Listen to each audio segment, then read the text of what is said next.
There's always a peculiar sense of satisfaction watching legacy media get caught off guard. That moment when the polished empathy and the gentle sentiment harvesting slip, and the truth walks right on in.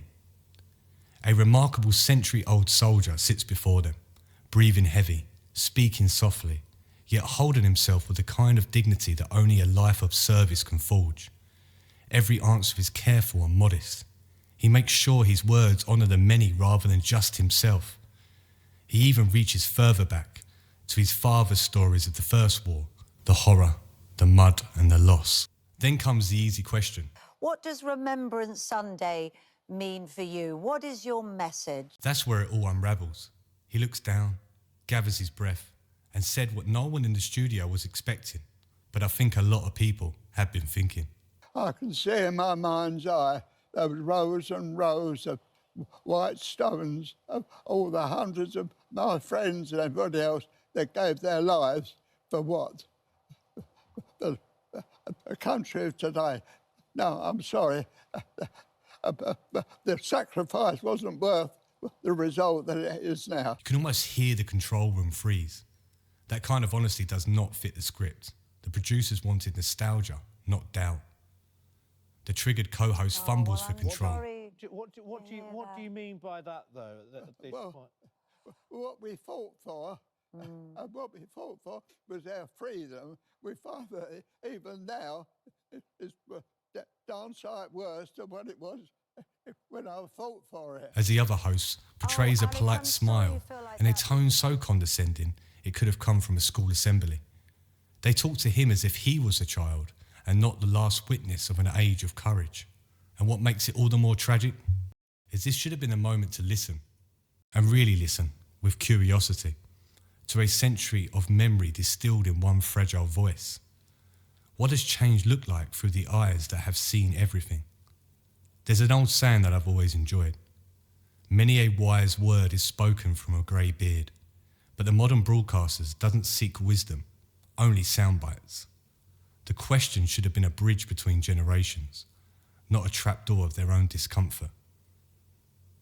I've always wondered what the elders truly perceive when they look upon the world we've built, not with bitterness, but with the calm certainty of someone who has already paid the price. I don't fear their answers. Only the narrative spinner does, terrified that the honest reflection might pull one of those loose threads too many from the story they've woven around us.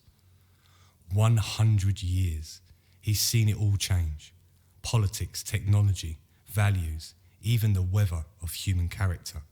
And yet he's still here, quietly reminding us, a distracted nation, of what real cost looks like. He grew up in a world before media cynicism was a survival skill. Back when the news spoke, people listened, and they believed. He heard the drums of war through a radio, not an algorithm. And the doubt he carries now was once unthinkable. This might have been the greatest shift of all.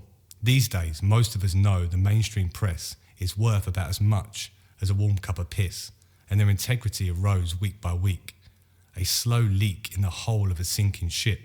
And yet, I still wonder what the right answer was supposed to be for him.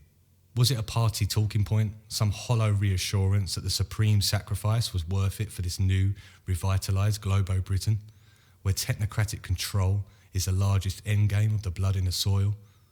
Was he meant to smile and say he's proud that his grandchildren will spend their lives chasing the cost of living, paying rent to strangers and being told their identity is the root of all evil?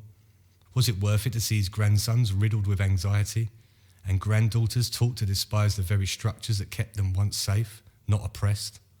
Or perhaps even the idea of who we are, our roles, our roots, our sense of self, feels blurred and unstable. A civilization once certain of its shape now doubts its own reflection. Today, walking down your high street feels like crossing enemy lines, glancing over your shoulder, clutching your bag, wondering which corner hides the next ambush. So what was the message they wanted from him? Which soundbite was safe enough for daytime television? The saddest truth is that he's not alone. There are many like him, veterans and kinsfolk, who quietly admit that progress bought with blood may not have been worth a single drop that was spilled.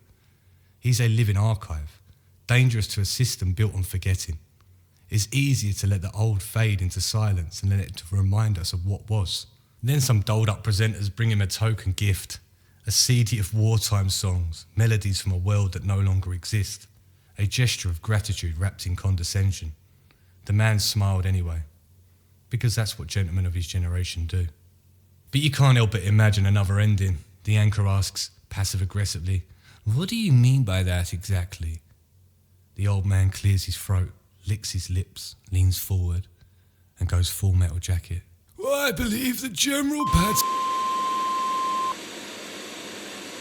Oh, thank you so much to our guest there, Alec. Up next, horticultural expert Sally the Bush on how to keep your houseplants happy this winter. And we're also joined by relationship coach Mark Cumbum as he asks, is your man not crying after sex a sign of toxic masculinity? To that soldier, and to all those around the world who never made it back, fighting for what they told was right.